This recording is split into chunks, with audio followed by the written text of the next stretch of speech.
The sky was a cold, steely gray as I stepped out of my cabin in the dense forests of the Pacific Northwest.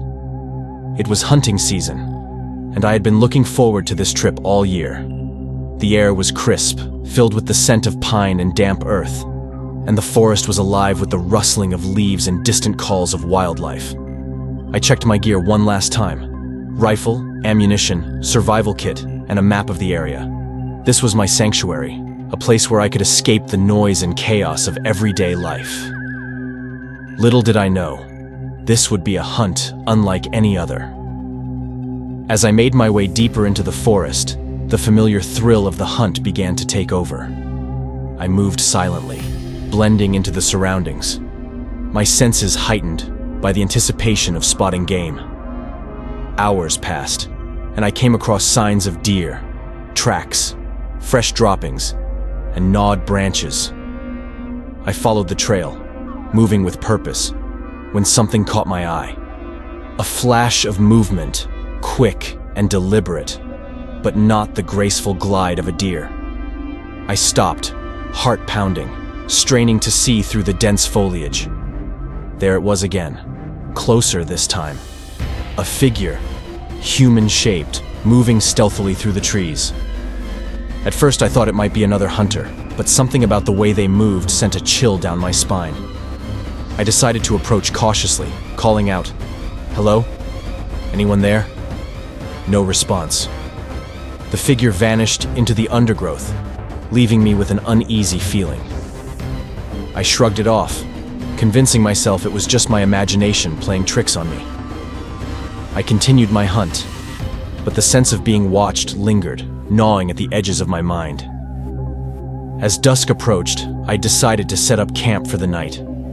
I found a small clearing, built a fire, and settled in. The warmth of the flames and the quiet sounds of the forest began to soothe my nerves. But when I awoke in the middle of the night, I found the clearing had shifted. Trees loomed where none had been before, and the clearing seemed unfamiliar. It was as if the forest itself had rearranged its layout while I slept. I ventured out to investigate the new layout, only to hear footsteps behind me. They were heavy and deliberate, echoing my movements exactly. I spun around, rifle ready, but saw nothing. The footsteps continued, growing closer until they abruptly stopped. I was alone again, with no trace of another presence. The next morning, I stumbled upon a small, eerie shrine made of stones arranged in a circle with animal bones scattered around. As I inspected it, I caught a glimpse of a shadowy figure in my peripheral vision. It darted behind a tree, but when I approached, there was nothing there. The feeling of being watched intensified. While tracking game, the wind carried whispers that seemed to speak my name. I could not make out the words, but the voices were unsettlingly close. I tried to follow them, only to find myself lost in an unfamiliar part of the forest. The whispers grew louder and more insistent before fading away completely. After setting up another camp, I heard a rustling near the site and spotted a deer. Just as I was about to take the shot, it vanished into thin air. The surrounding area was empty, and no trace of the deer remained. It was as if the animal had never been there. Walking back to my camp, I noticed that the trees seemed to twist and warp in the dim light. Their branches contorted into grotesque shapes, and the trunks appeared to lean toward me as if they were alive. The forest felt as though it was closing in on me. In the evening, I discovered a trail of fresh blood leading away from a nearby stream. It was too dark to see what had caused it, but the blood seemed to lead deeper into the forest. The sight was chilling, and I felt an overwhelming sense of dread. While searching for a new spot to rest, I stumbled upon an abandoned camp. The fire pit was cold, and there were old, rotting supplies scattered around. A journal lay open on a nearby rock, filled with frantic, indecipherable scrawls. The last entry was a single line: "They are always watching." As I attempted to navigate back to my cabin, I heard a haunting melody being played on a distant flute. The tune was both beautiful and disturbing, and it seemed to follow me. Every time I tried to pinpoint its source, it would fade and then start up again from another direction. Night fell again, and I returned to my camp only to find the fire had mysteriously gone out. The matches and lighter I kept in my kit were missing. The darkness was absolute, and I had to make do with the dim light of my flashlight. Every time I turned it off to save battery, strange shapes seemed to move just beyond the beam. As I packed up to leave, I found a new note slipped into my gear, written in the same spidery script as before. It read, "The forest does not forget. Your end is near." My heart raced as I realized the message was a direct threat. The moment I left the cabin, I felt a cold, oppressive presence following me. My footsteps quickened as I heard the heavy, distorted footsteps of something, or someone, pursuing me through the underbrush. The sound grew louder, more frantic, until I could no longer distinguish if it was coming from behind or all around me. A thick, unnatural fog rolled in, obscuring my path and making it nearly impossible to see more than a few feet ahead.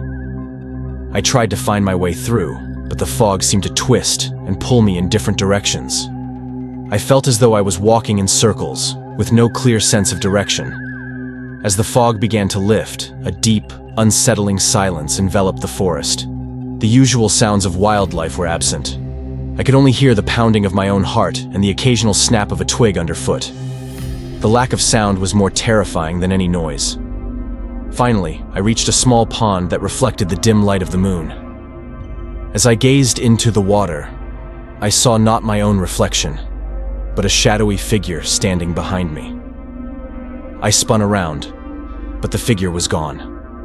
The reflection remained, frozen in a grotesque smile. As I neared the edge of the forest, I came across a clearing with a wooden sign embedded in the ground.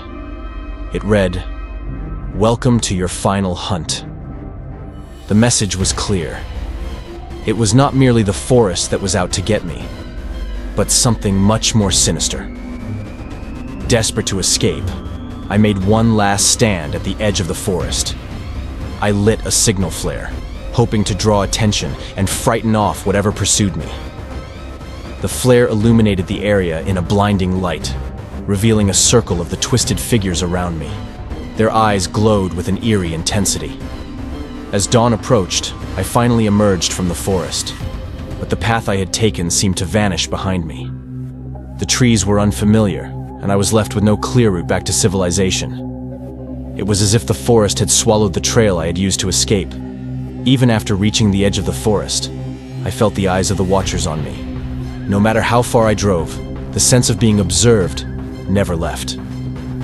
The feeling was oppressive, a constant reminder that the hunt was far from over. Now, in the safety of my home, I can't shake the feeling that the forest is still with me. The figures, the whispers, and the notes have left an indelible mark on my psyche. I know that no matter where I go, the forest's dark secrets will forever haunt me, and the hunters will always be watching.